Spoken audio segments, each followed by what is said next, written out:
சேனலை இது வரைக்கும் நீங்கள் சப்ஸ்கிரைப் பண்ணலைன்னா சப்ஸ்கிரைப் பட்டனையும் பெல் பட்டனையும் கிளிக் பண்ணிவிடுங்க. இன்றைக்கி நம்ம பிரண்டை துவையல் எப்படி அரைக்கிறதுன்னு பார்க்கலாம். பிரண்டையில் நிறையா மருத்துவ குணம் இருக்குது. கால் வலி, அந்த ஜாயிண்ட்டில் வலிக்கிறது, அப்புறம் டைஜஷன் ப்ராப்ளம் உள்ளவங்க அவங்கெல்லாம் இந்த துவையலில் சாப்பிட்றது ரொம்ப நல்லது உடம்புக்கு. இப்போ எப்படி பண்ணுறதுன்னு பார்க்கலாம். இன்றைக்கும் நம்ம ஃப்ரெஷ்ஷாக அதை மாடியிலேருந்து தான் பறிக்க போகிறோம். வாங்க மாடிக்கு போகலாம். இது பார்த்திங்கன்னா நான் கடையில் வாங்கினதை ஒரு முத்தினது இருந்தது, அதை எடுத்து இருக்கிற மண்ணிலையே ஊனி வச்சேன். அதுவே தொட்டியில் சூப்பராக வந்துருச்சு. இது வச்சு ஒரு 3 months தான் இருக்கும். பார்த்திங்கன்னா நல்லாவே வளர்ந்துருக்கு. இதில் பிஞ்சாக இருக்கிறதா பார்த்து நம்ம பறிச்சுக்கலாம். முத்தினதாக இருந்தால் நல்லா இருக்காது. இதில் ஒரு அரிப்பு இருக்கும், அதனால் பிஞ்சாக இருக்கிறதா பார்த்திங்கன்னா தான் ஈஸியாக இருக்கும். இதை எடுத்து இப்போ நம்ம க்ளீன் பண்ணி எடுத்து வச்சுக்கலாம்.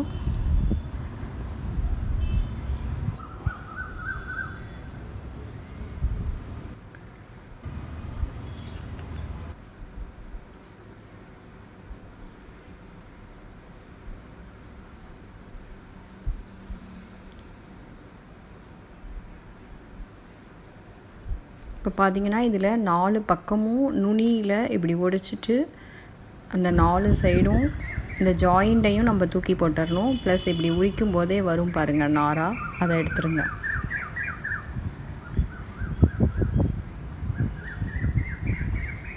இது எடுக்காமல் பண்ணினீங்கன்னா கண்டிப்பாக அரிக்க ஆரம்பிச்சிடும். மீதியெல்லாம் நம்ம யூஸ் பண்ணிக்கலாம். பிஞ்சாக இருந்ததுன்னா இந்த நாரே இருக்காது, அப்படியே ஓடிக்க வரும் கையாலேயே.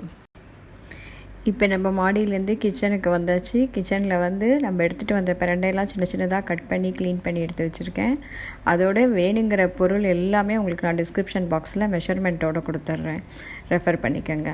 இப்போ நம்ம பிரண்டை க்ளீன் பண்ணி எடுத்துகிட்டு வந்த பிரண்டையை 2 ஸ்பூன் நல்லெண்ணெய் ஊற்றி நல்லா இந்த க்ரீன் கலர் ஃபுல்லாக சேஞ்ச் ஆகி நல்லா வதக்கி எடுத்துக்கணும். இதுதான் ஒரு ஃபஸ்ட்டு டிப்பு உங்களுக்கு.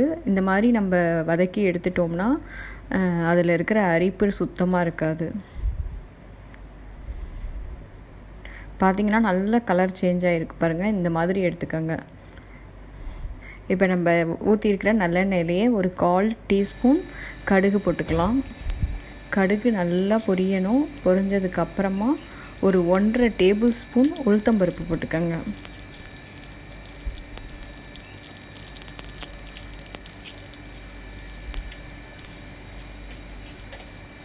கேஸை மீடியம் ஃப்ளேமில் வச்சு எல்லாத்தையும் வறுத்துக்கலாம்.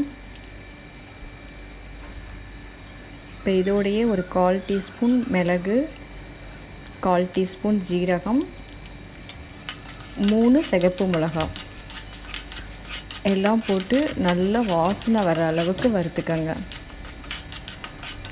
எப்போதுமே துவையெல்லாம் அரைக்கும் போது இந்த மாதிரி கடுகு கொஞ்சமாக போட்டு தாளித்து அரைச்சிங்கன்னா டேஸ்ட்டு ரொம்பவே நல்லாயிருக்கும்.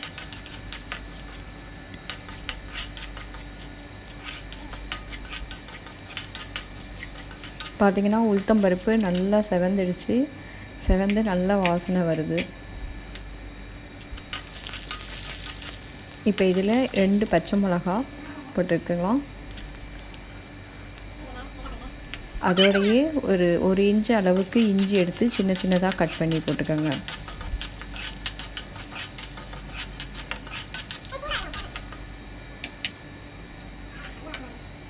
இப்போ இதோட ஒரு கையளவுக்கு கருவேப்பிலை எடுத்து போட்டுக்கலாம்.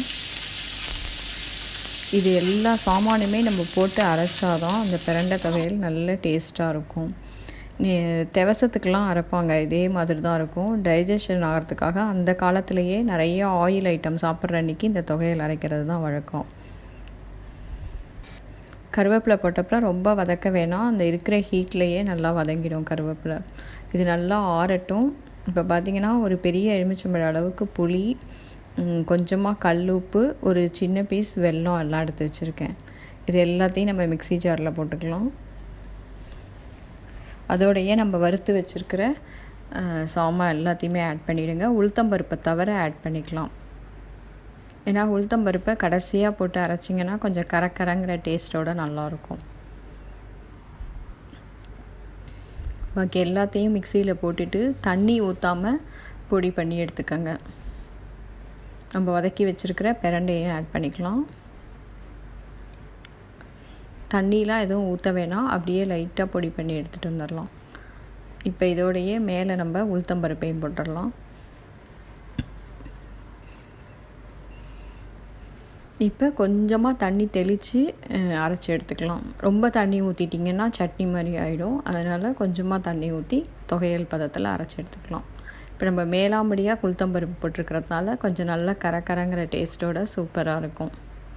பார்த்திங்கன்னா நம்மளோட பிரண்டை துவையல் சூப்பராக ரெடி ஆகிடுச்சு. நான் சொன்ன இதே பக்குவத்தில் பண்ணிங்கன்னா நல்லா டேஸ்டியாக அரிக்காமல் சூப்பராக இருக்கும். டைஜஷன் ப்ளஸ் கால் வலி இது எல்லாத்துக்குமே ரொம்ப நல்லது இந்த பிரண்டை. கண்டிப்பாக மாதத்தில் ஒரு நாள் உங்கள் சாப்பாட்டில் இதை சேர்த்துக்கங்க. இந்த ஹெல்த்தியான டேஸ்டியான டிஷ் உங்களுக்கு ரொம்ப பிடிச்சிருக்கும்னு நினைக்கிறேன். இந்த டிஷ் உங்களுக்கு பிடிச்சிருந்தா எங்கள் சேனலை கண்டிப்பாக சப்ஸ்கிரைப் பண்ண மறக்காதீங்க. தேங்க்யூ.